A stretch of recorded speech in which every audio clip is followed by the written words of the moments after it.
Hello everyone, and welcome to part 1 of this Python programming series. If you never coded before, don't worry at all, as this is exactly who this is for. We're starting from the very beginning and building your skills from ground up. Python is one of the most important and best programming languages to start with because it is simple, readable, and very close to plain English. By the end of this series, you'll not only understand the basics, but also how real programs are built and how everything connects together. Before we begin coding, you need Python and a code editor itself.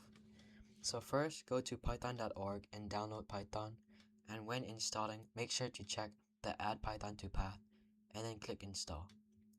And after you have Python, download VS Code from, I'll type it here, code.visualstudio.com. And then open it, go to Extensions, and install the Python extension from Microsoft.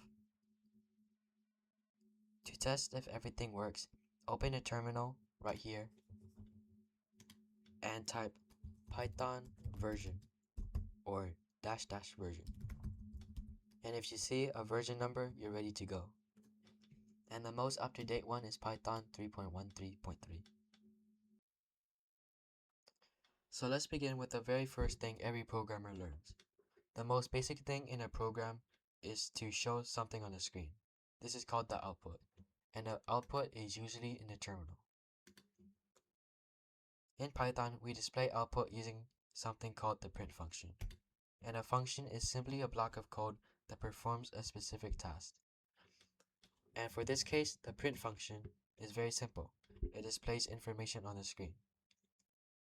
So go ahead and create a print function, and then inside the quotation marks, you can add whatever text you want.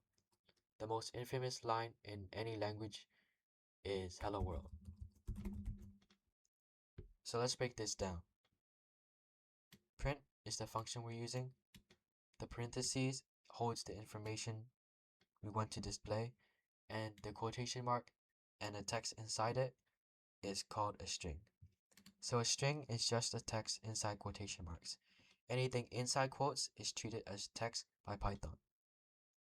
So let's say you want to print numbers. You can do something very similar, but do not add the quotation marks. Notice something important. If you don't add the quotes, it becomes text, and if you don't, it stays a number. So if you try quotation marks 42, it will still print out the same thing, 4242. Even though they look the same when printed, they are actually a different type of data. We'll talk more about that soon. So next up is comments. It's basically writing notes in code. Sometimes you want to leave notes in your code to explain what happens. These are called comments. Comments are for humans, not the Python itself, as they ignore them when running your code. So in Python, you want to put hashtag, symbol, and blah blah blah. So comments are super helpful and useful when you're learning, you're working on bigger projects, and you want to remember what your code does later. So let's just put this as string.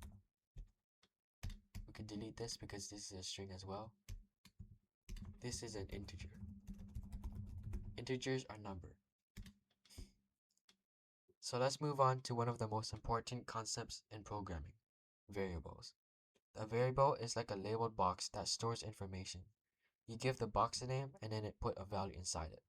So for example, we can make a variable called name, and you want to store the text number, for example, Alice.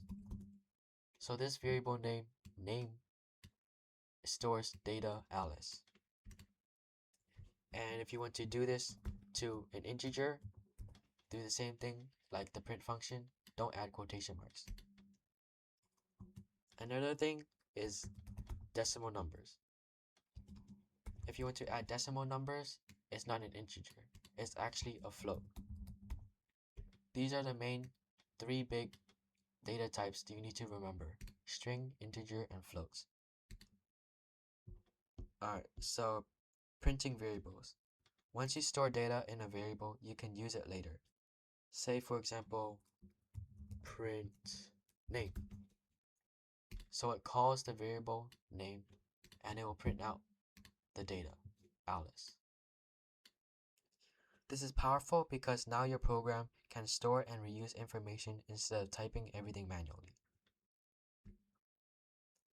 So as you already know, data types string, integer, float.